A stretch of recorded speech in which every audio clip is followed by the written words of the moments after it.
Let's give her a nice big round of applause and bring her onto the screen. The hot sauce of the real estate business. There, I went there. How are you doing, Anna? Hi, Carl. Good morning. Good morning to you. Yes, are things spicy in your world of real estate and helping people move to Portugal? Well, I guess they are. There's definitely a lot of people reconsidering their housing in or their living in the US. So Yeah. there's definitely the current spice, which has been talked all over, hasn't it? It really How has. the US citizens running from the US will impact the European Union in general. Yeah, absolutely. And it's a bigger issue, not issue. I don't mean that in a negative way, but there's an aspect of it that struck me that I was talking to the pals in the Portugal Club last Tuesday. We'll be doing it again tonight, of course, 8:30, if any of the Portugal Club members want to join us. But this idea that the Americans, many of them originally Europeans, are making a grand many-century homecoming potentially, aren't they? It's not just a very recent and contemporary thing, which of course it is for some people, and that's what we're used to in these last few years of people thinking, okay, well, I'm going to think about quitting America and moving to Europe.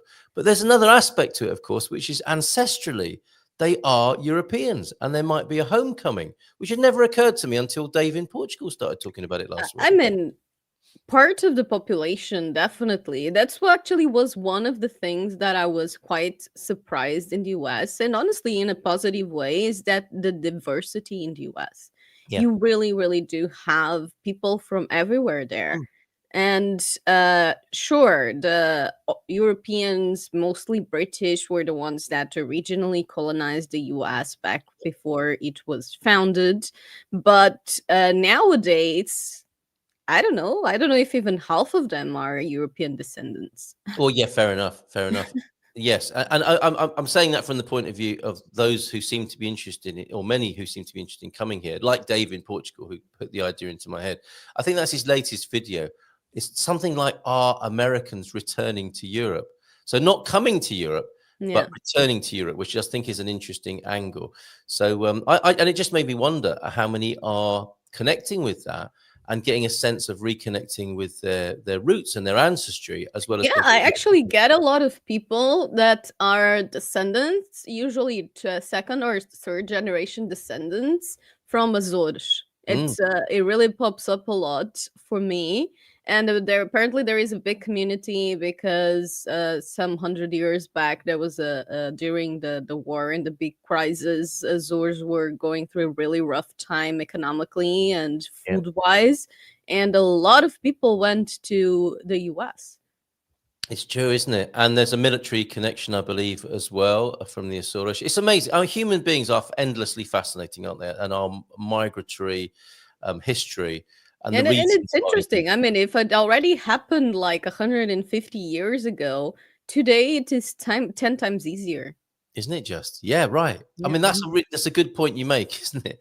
I'm sure 150 years ago, there wasn't a Savvy Cat to call up, was there? And say, hey, can you help me move, please? And you didn't have, planes, and the trips were rather perilous, and you had to go by sea. And overall, the quality of life for those that come wouldn't be the best. They really had to work their asses off in order to actually improve their quality of life. Yes. So yeah. and of course, no YouTube channels and internet and the readiness of information, availability of information that we have now. It would have been good old fashioned storytelling, wouldn't it? People, and just letters that sometimes took months to arrive. Yes, that's right. I mean, wow.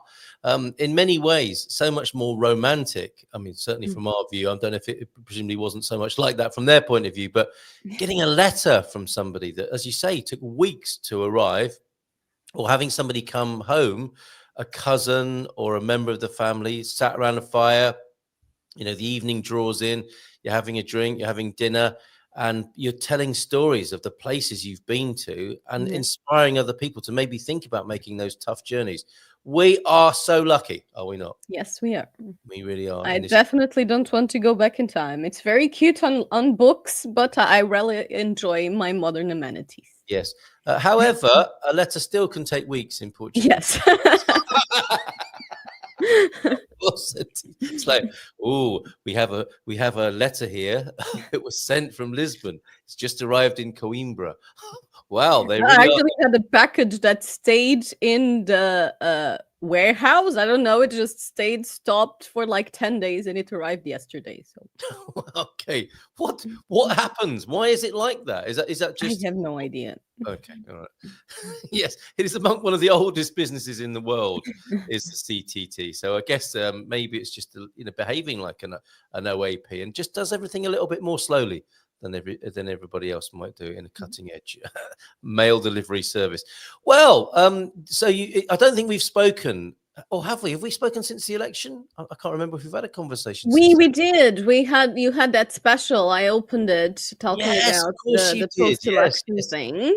yeah. And I was supposed to come in 2 weeks ago, but I got my first There we flu go. of the year, and hopefully I'll be done with that for the rest of the year, for the rest of the winter at least, because Yeah. that was a very effective flu.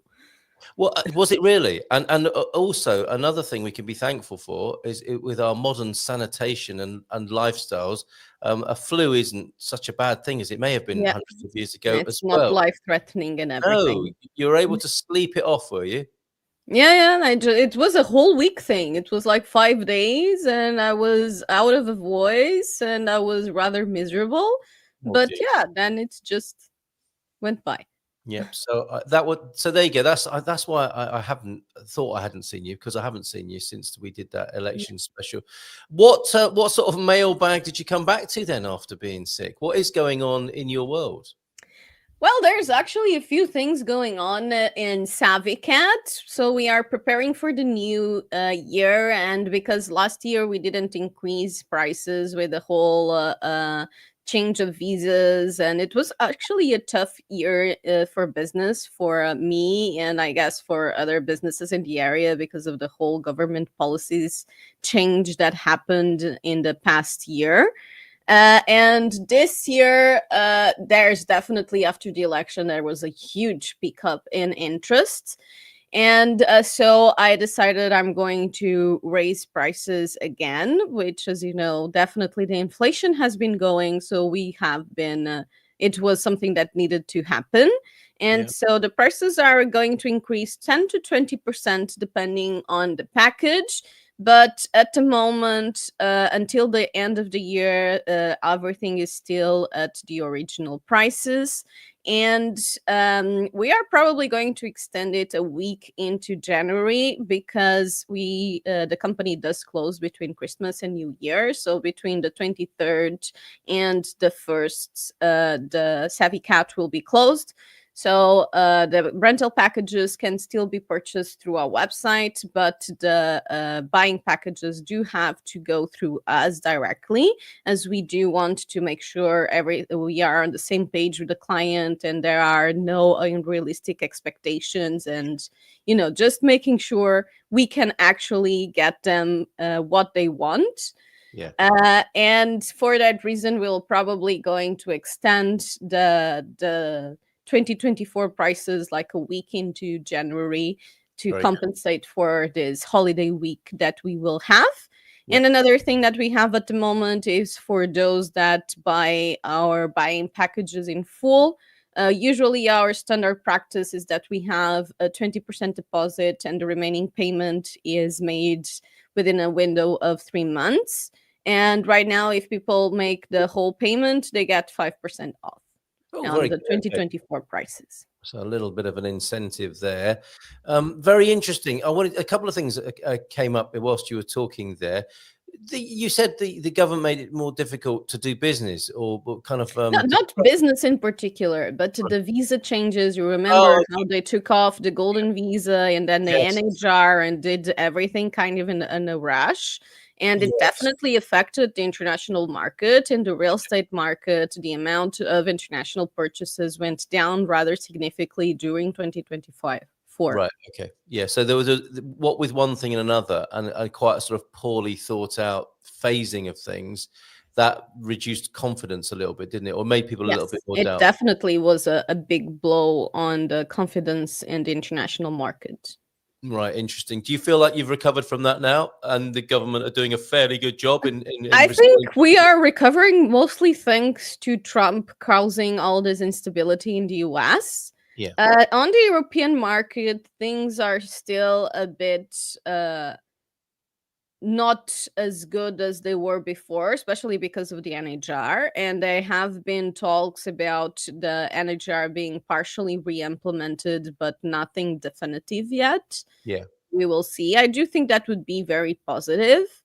I do think that maybe the NHR was a bit too generous, since basically anyone that wasn't in Portugal for the past 10 years could get it. And it could make sense to make it a program a bit more restrictive. I don't know, depending on for retirees or for specific types of professions or high skilled workers kind of thing. But I do think it should be brought back at least partially. yeah. Interesting, and I think it will be. People do talk about the limited NHR that you refer to there as NHR 2.0, and are hoping for further inclusions, aren't they, or further increased access to that particular Yeah. benefit and incentive there. Yes, and And you were just talking about Sarah. I'm going to have a webinar with Sarah on Thursday at 5 p.m. Portugal. So that's 9 a.m. in San Francisco. And we are going to talk about safety in relocation and how to save money. I'm going to talk a bit about things to look out for and be aware of. And she's going to talk on strategies to make your money go further with conversions. There we go. It was all going well until I pressed the wrong button there, but there we go. That's the one, isn't it? The 19th, how to save when moving to Portugal. Yeah. She's a busy girl, isn't she? So she's going to be with you, Sarah David from Spartan Effects. Speaking, of course, from her own personal experience of moving to Portugal, which is very helpful, not just the business side, but her own personal lived experience of moving to Portugal. So that's great. You can sign up for that at Savvy Cat Realty, as you can see on the screen there. Great question from Mr. S, which we'll come back to. And also a comment from JMC as well about the housing bubble. We'll quiz you about that, Savvy Cat Anna. But you did mention also unrealistic expectations, and that's why you like to have a little bit of a chat with prospective clients. Could you give us an insight into some of these unrealistic expectations? The most common would be people coming and saying, "Oh, I want to buy a house for 100,000." I mean, it's not impossible, but it's going to be probably in a village in the middle of nowhere. So that's probably not what you want. Yeah. Okay. So they've seen a YouTube video from 2019 or earlier where you can buy. The houses for 100,000 do exist, but Of they probably aren't in great condition. They are probably not very well located either. So I don't think that would be a realistic budget. I would think people should minimum 200K. And once again, that won't be in major central cities. Yeah. It will be in medium and some secondary cities and so on, but it is possible. And then above 200K, you get a lot more flexibility in choosing what you want according to your actual needs. And that's basically a bit of what we discuss is what is that your dream, the house that you are imagining, the kind of lifestyle you are imagining, and whether your budget is realistic for it. Very good. And you can't get a doer-upper in Alfama for 50 grand anymore. Right, okay. Hit that like button, folks, is the advice from Antonio this morning. Good morning to you, Antonio F. And yes, going back to stability, very interesting. One of the stories on the front, or the virtual front page of the Portugal Resident at the moment. I did ask you tangentially there what you thought of the government's performance. The Prime Minister himself is describing Portugal as a beacon of stability. Did somebody say bacon? No, beacon of stability. Stability equals competitiveness. Competitiveness equals investment. That's a very marketing thing. Well, and it's good to hear, though, isn't it, that he is thinking like that, or the people around him are. I would say that Portugal is definitely very stable. For us Portuguese, we often find it a bit too stable because nothing ever changes. A bit too stable. Yes. Okay. Very good. All right. Yeah. But it's definitely safe. And given the situation in the US and the political instability in a lot of places, despite the fact that we have a bit of a steer with the Shiga party and so on, Mm, things are not at all critical or in the verge of being unsafe. So I do think that safety wise, things are going to stay stable for a long time. yeah. But once again, I also think that some changes would be necessary, and this steer that Shige is bringing can be positive, although I don't think the government has been acting and organizing as much as I would like, although there have been positive changes during this year. Yeah, yeah, yeah. I mean, I think the moaning index is set fairly low, isn't it? I mean, that's how we judge governments, isn't it? It's about how much Mm. we moan about them and what they're doing. And I think it isn't that noisy at the moment about the Portuguese government. And in a world of instability, this sort of stability is quite an achievement. So I think Yeah. Senor Montenegro can be quite proud of what. Whether he's done this or not and can take the credit for it, I don't know. But he in many ways, he does have a responsibility as the PM and can claim some of it, and certainly can keep it that way with some of the directions that he might urge his colleagues and opposition to go in. So that's good news, I think, basically. And you're roughly speaking quite happy with the performance of the new government, then, by the sound of it. Yeah, I'm happy with some of the things they did, but they also shoot themselves in the foot on some stuff. That's also traditional, I think, isn't it? We're just waiting for that to happen.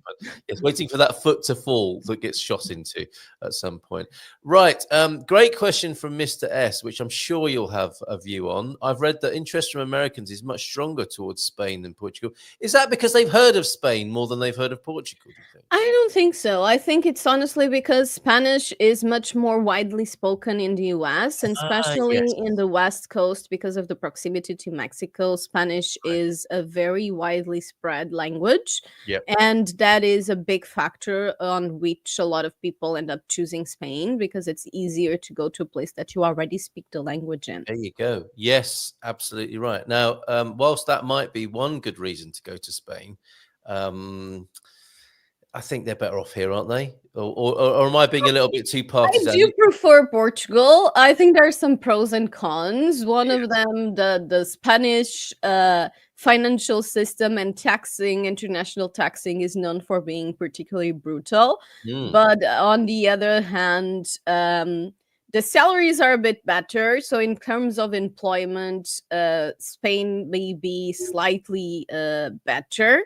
Portugal is great for those that come already with an income, because honestly, the job market here, it's one of the biggest Downsides. yeah, yeah, yeah. So yes, don't be coming here to work. Well, although another thing possibly that the government might take some credit for is being a little bit more job savvy and employment savvy. Employment is going up here in Portugal, isn't it? And innovation, the acknowledgement of innovation and attracting inward investment for entrepreneurial ideas does also seem to be favourable, which I think we might be They more so they than Spain. definitely have been putting an effort in that, and I would say that was a great improvement on the past 10 years. Yes. But and the entrepreneurial world really changed and grew a lot in this period of time.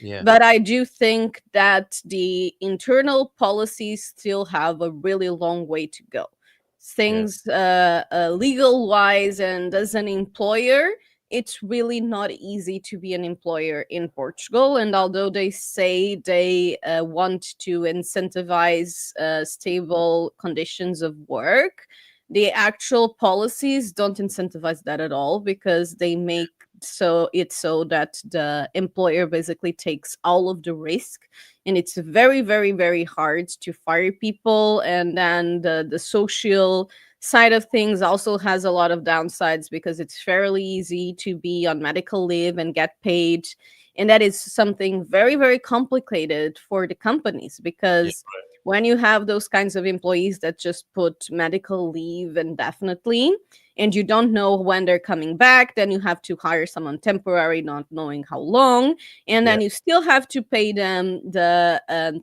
subsidies like the holiday subsidy and the Christmas subsidy that are equivalent to a salary, even if they didn't work a single day of the year. Wow. And it's very, very hard to fire someone, even when you have a lot of proof of incompetency and so on. Processes usually take a minimum of 3 months. And Amazing. during those 3 months, you have to be paying that person. Which for a company of your size could be lethal, couldn't it? It could undo the company and cost of that. And that's why lots of employers don't want to offer long-term employment, because it's a huge risk. Yeah. And that absolutely clashes with what the government says of wanting to improve working conditions, because people that are creating the working conditions are the companies. And if the government makes it so hard, like, to take risks and give good conditions to employees, then the companies are probably going to minimize that risk, and that's what you see in most of the market. Yeah, we need some balance, don't we, as ever? And that isn't helpful or entrepreneurial. And I suppose if we see it in terms of a cake, the icing on the cake, the bits we like to talk about, the entrepreneurialism and how the government might be supporting some flair and excitement and new types of businesses, that's there. I think you're acknowledging that they are talking about that and they're being encouraging. But you've got to do something about the cake, the structure, haven't you? There are some structural problems in how Portuguese businesses are run that are quite traditional and unhelpful, as you say there. Good morning to you, Signal 66. Link. Who is that? That I think might be. Did I not send the? I think if I did send the link, it was via it was via Messenger and not another means that you might appreciate. Signal 66. If that is indeed Jason, we'll have a quick chat with you, Jason. I'll put the link in the chat for anyone now who wants to jump onto the show in the last few minutes. I work as a virtual assistant, says Pam, so small businesses can have admin support without the hassle. And that's how it works, isn't it, Anna? That's basically the whole outside contractor thing that keeps the company safe, and it ends up being a very, very popular model in Portugal. And but that's the thing, you basically don't have the balance when you have this recibos verdes, which is outside contractor system. The employee takes all the risk. They can just be terminated anytime from one day to the other. And when you have the regular long-term contracts, it's the exact opposite. Like the employer takes all the risk. There is no middle ground. Yeah. And it would be very helpful in terms of Portuguese business if that were to change and we have a government open to bringing about such changes, although I imagine there'll be a lot of resistance to it, a bit like the ongoing debate about the minimum wage, which of course is very complex. Right. Draw to Spain, says Mr. S, is its non-lucrative visa, which requires 38,000 euros to qualify a year, in favour of Spain there. As already said, Antonio F, there are cheap houses in Portugal, even some for 50 grand, but are located in the interior of the country, away from almost everything and probably in need of renovation, but very close to some things that more and more people, I think, are cherishing, like I peace. think that just really depends on what you are willing to do and whether you are willing to be isolated and do this kind of work. If it works for you, it can be a good investment. You just have to be aware that it's not going to be a house in the middle of a medium or a big city. That's for sure. For the old guy in my mind has simply not managed to keep up with real estate costs. He's still locked into 2020 prices. I think 200k seems exorbitant to me, but really, as a Portuguese person, I can very much understand that. Absolutely. Real estate agents must be aware of the new housing bubble, says JMC. Now, we've had some guests on the show who've been very cavalier in their predictions about the housing market. And I should reiterate the fact that all the co-hosts and presenters and guests on the show speak for themselves and not necessarily for Good Morning Portugal. What do you say about this? I mean, if ever we're in real estate, there's always talk of a housing bubble, isn't there? And especially, I think ever since I've started this company, people has been telling, "Oh, the housing bubble is going to burst," and I still keep my opinion. It's not. It's right? not That's your view, is for it? several reasons. One of Yeah, them go on. being the way that the mortgages work in Portugal and in Europe in general, where things are a lot more protected. Yeah, So it's very unlikely that you will have a wave of people stop being able to afford the markets and a wave of houses coming into the market because of that. There are some, but it's not enough to crash the market. And overall, like every market, it's about supply and demand. And I do agree that the prices in Portugal, especially in the big cities, are unrealistic from a local income perspective. yeah, And just yesterday, I was listening on the radio, and they were saying that a study has shown that Portugal is indeed the worst country in Europe in that regard, regarding the inflation on real estate versus the minimum and average wages. So overall, the pricing of housing is very unrealistic from an internal economy perspective. But the reality is supply and demand, and the reality is the demand is there. And unfortunately, I am not seeing the prices going down significantly. Hopefully, they won't keep rising a lot. And I really do hope that, because as a Portuguese person, I do not like that either. yeah. But I don't see there being a burst of bubble or the prices coming down anytime soon. Yeah, and it's all relative, I suppose, isn't it?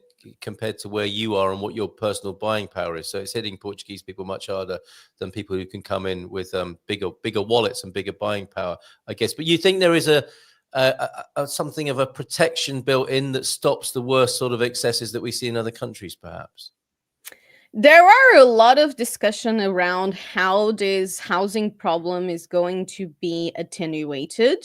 And the main thing that has been discussed would be the government affordable housing, where the government would be building either directly or in partnership with private builders, housing at capped prices that keeps being affordable for locals.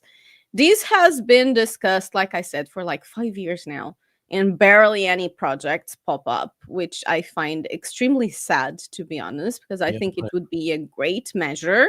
And there are things that actually even have already been approved. My father passed away in 2020, and even before he passed, he was telling me that one of the old military facilities in the center of Porto had been approved for these kinds of projects. Yeah. This was like 5, 6 years ago. The works haven't even started yet.